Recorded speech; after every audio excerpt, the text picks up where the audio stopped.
So let it be said that Apple is playing catch-up with AI. That said, the company is moving quickly to revamp Siri with powerful generative AI so that they are running in parallel with their chatbot competitors, or better yet, surpass them.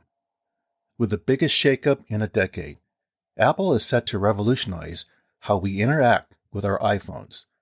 What will this bold new direction mean for Apple and AI? This will be the company's most significant reorganization in a decade. Welcome to That's Life, I Swear. This podcast is about life's happenings in this world that conjure up such words as intriguing, frightening, life-changing, inspiring, and more. I'm Rick Barron, your host. That said, here's the rest of this story. So Apple is expected to show off its AI work at its annual Developers Conference on June 10, 2024. It's expected to release an improved Siri. Now, this is the company's most intense and widespread endeavors to respond and pivot to the AI frenzy sweeping the technology industry today. So how did all this come about? According to two individuals familiar with Apple's operations, the tech giant's top software executives, Craig Federighi and John Gianandrea, reached a pivotal decision early last year. Siri, the company's virtual assistant, required a complete overhaul. Now, this decision came about after the executives spent weeks extensively testing ChatGPT, developed by OpenAI, the product's impressive utilization of generative AI, capable of composing poetry, generating computer code, and answering intricate queries, rendered Siri obsolete. Introduced in 2011 as the original virtual assistant integrated into every iPhone, Siri had been limited to handling individual requests for years and could not sustain coherent conversations. It frequently misunderstood questions posed by users. In contrast, ChatGPT demonstrated a remarkable capacity to comprehend context, and with little effort grasping that if a user inquired about the weather in San Francisco and subsequently mentioned, well, what about New York? It knew the user sought another weather forecast for the latter location. Now, Apple has some catching up to do. The company largely sat on the sidelines when OpenAI's ChatGPT took off like a rocket last year. It watched as Google and Microsoft Corporation rolled out generative AI versions of their search engines, which spit out convincingly human-like responses to users' queries. Microsoft also updated its Windows apps with smarter assistants, and Amazon unveiled an AI-enhanced overhaul of Alexa. Chief Executive Officer Tim Cook says Apple has worked on generative AI technology for years. Now, it's plain to see that in no uncertain terms, Apple executives were caught off guard by the industry's sudden AI fever and have been scrambling since last year to make up for lost time. The realization that new technology has surpassed Siri's capabilities set in motion Apple's most significant reorganization in over a decade. Determined to pick up the pace and enter the tech industry's race for artificial intelligence dominance, the company has elevated generative AI to what they call a tentpole project, an internal designation reserved for once-in-a-lifetime decade initiative around which employees are organized and mobilized. I like the tentpole project designation. Why do I say that? Well, it reminds me of a time when I had the opportunity working at Apple, and such a hit-the-decks-running moment happened. Now, that moment was where I was one of several supervisors working at a factory in Fremont, California. It was inside that building we were manufacturing the very first Macintosh computer. I still remember the day that Steve Jobs came to the factory and talking to the workers, saying that this Macintosh project was a make or break moment for Apple. Apple is anticipated to unveil its advancements in artificial intelligence at its annual Developers Conference on June 10th. During this event, the company is expected to release an improved version of Siri, its virtual assistant, which will boost enhanced conversational abilities and versatility. The update to Siri is at the forefront of Apple's broader endeavor to embrace generative AI across its business operations. As part of this initiative, the company is increasing the memory capacity of this year's iPhones to support Siri's new capabilities. Furthermore, Apple has explored licensing complementary AI models that power chatbots from several prominent companies, including Google, Cohere, and OpenAI. Apple's leadership team harbored concerns that the emerging advancements in artificial intelligence technology pose a threat to the company's dominance in the global smartphone market. This apprehension stems from the potential of this new technology to evolve into a primary operating system, effectively displacing the iPhone's iOS software. Moreover, this groundbreaking AI technology can create an ecosystem of AI-powered apps referred to as agents, capable of performing tasks such as ordering rides or scheduling appointments. This prospect directly undermines Apple's App Store, generating a staggering $24 billion in annual sales. Apple's fears extend beyond the realm of software. As the company is wary that a failure to develop its own AI system could render the iPhone a mere dumb brick compared to other technological advancements. Despite the uncertainty surrounding the number of regular Siri users, the iPhone currently captures an impressive 85% of global smartphone profits and generates over $200 billion in sales. Now, this profound sense of urgency has contributed to Apple's decision to cancel its ambitious $10 billion project to develop a self-driving car, thus reassigning hundreds of engineers to focus on advancing AI initiatives. So what is the new strategy to spearhead Apple's drive in AI? Apple has disclosed its development of a proprietary large language model, codenamed Ajax, and the rollout of an internal chatbot dubbed Apple GPT to test its capabilities back in July of 2023. This crucial juncture now lies in determining whether the technology meets the competition and how Apple plans to integrate it into its product offerings. John Andrea, and Craig Federighi, the company's senior vice presidents overseeing AI and software engineering, are spearheading this endeavor. Within Tim Cook's leadership team, they are referred to as the executive sponsors of the generative AI push. Eddie Q, the head of services, is also involved in this initiative. The trio is currently on track to allocate approximately $1 billion annually towards this undertaking. So let's talk about John.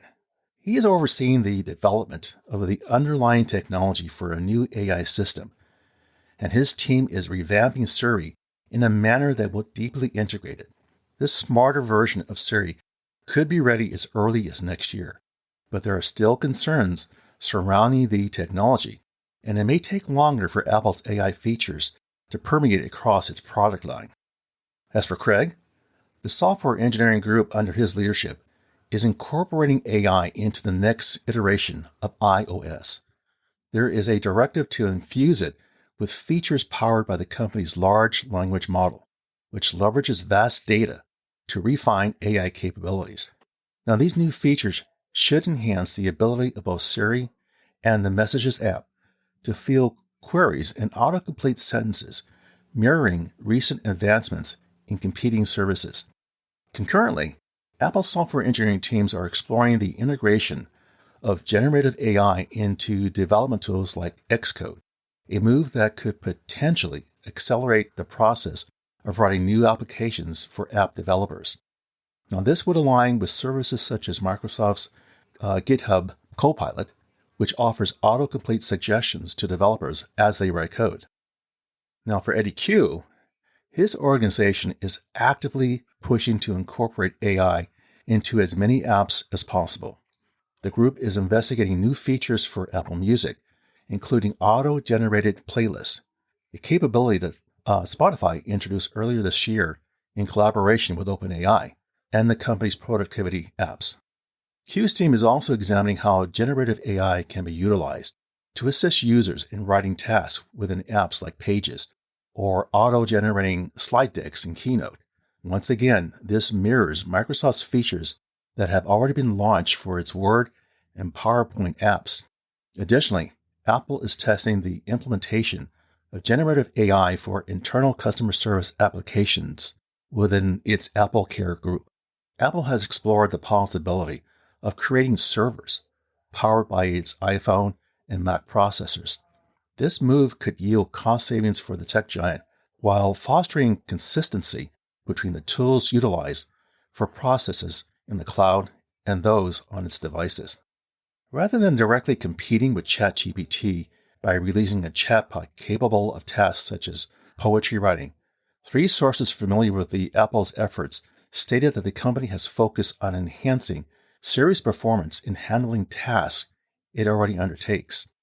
This includes setting timers, creating calendar appointments, adding items to grocery lists, and summarizing text messages.